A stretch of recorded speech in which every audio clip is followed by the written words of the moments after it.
शहराची खबरबात या बातमीपत्राचे प्रायोजक आहेत Mac Care super speciality hospital Ahmednagar.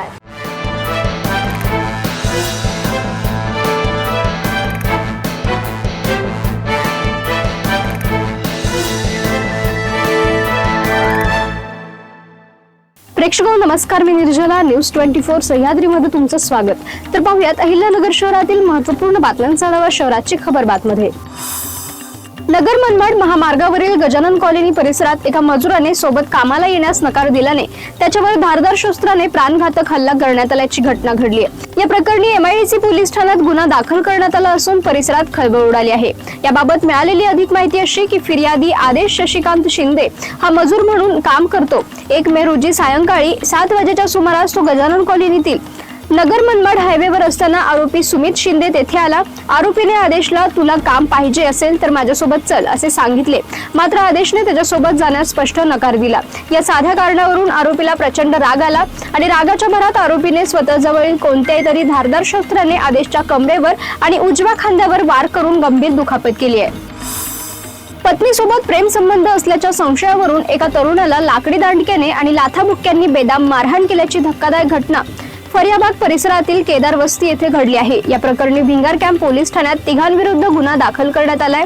सनी सुधाकर केदारे या 30 वर्षीय मजुराने या संदर्भात फिर्याद दिली आहे। मिळालेल्या माहितीनुसार फिर्यादी सनी केदारे हे केदार वस्ती भागात वास्तव्यास आहेत। रविवारी मध्यरात्रीच्या सुमारास आरोपी सुहास दामोदर शिंदे, संदेश सुहास शिंदे आणि अनुग्रह सुहास शिंदे यांनी सनी यांना गाठले आणि त्यावेळी सुहास शिंदे आणि सनीच्या चारित्र्यावर संशय घेऊन वादावादी केली। रागाच्या भरात सुहासने लाकडी दांडक्याने सनीच्या डोक्यात प्रहार केला आणि त्यानंतर संदेश आणि अनुग्रह या दोघांनी त्यांना लाथाबुक्क्यांनी तुडवले। मारहाण करून आरोपींनी सनी यांना जीवे मारण्याची धमकी दिली आहे। केडगाव परिसरातील काकडे पार्किंग मध्ये जुन्या वादातून 2 गटात तुंबळ हाणामारी झाली। त्र्यंबक गोल्हार यांच्या फिर्यादीवरून गहिनीनाथ बाबू सोमनाथ राख यांच्यासह 5 जणांवर गुन्हा दाखल झाला आहे। ट्रॅक्टर मध्ये डिझेल भरण्यावरून झालेल्या वादातून ही घटना घडल्याचं समोर आलं आहे। शहरातील सर्जेपुरा परिसरातील भीमसेनपुरा येथे पत्नीने तलाकच्या कागदावर सही न दिल्याने पतीने दांडक्याने मारहाण करीत चाकूने हल्ला करून जखमी केल्याची घटना शुक्रवारी दुपारी घडली।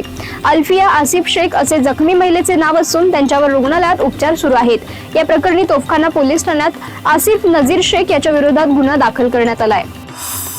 जिल्हा परिषदेच्या मालकीच्या अनेक मालमत्तांवर अतिक्रमणे झालेली आहेत। काही ठिकाणी परस्पर या जागांचे वाटप करण्यात आले आहे।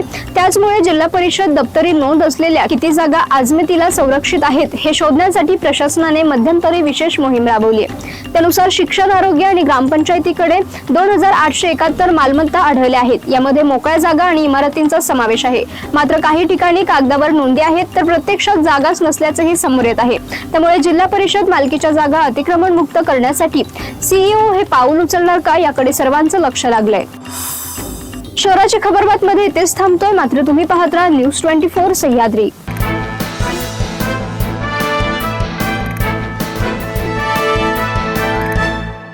शहराची खबरबात या बातमीपत्राचे प्रायोजक होते Mac Care super speciality hospital Ahmednagar.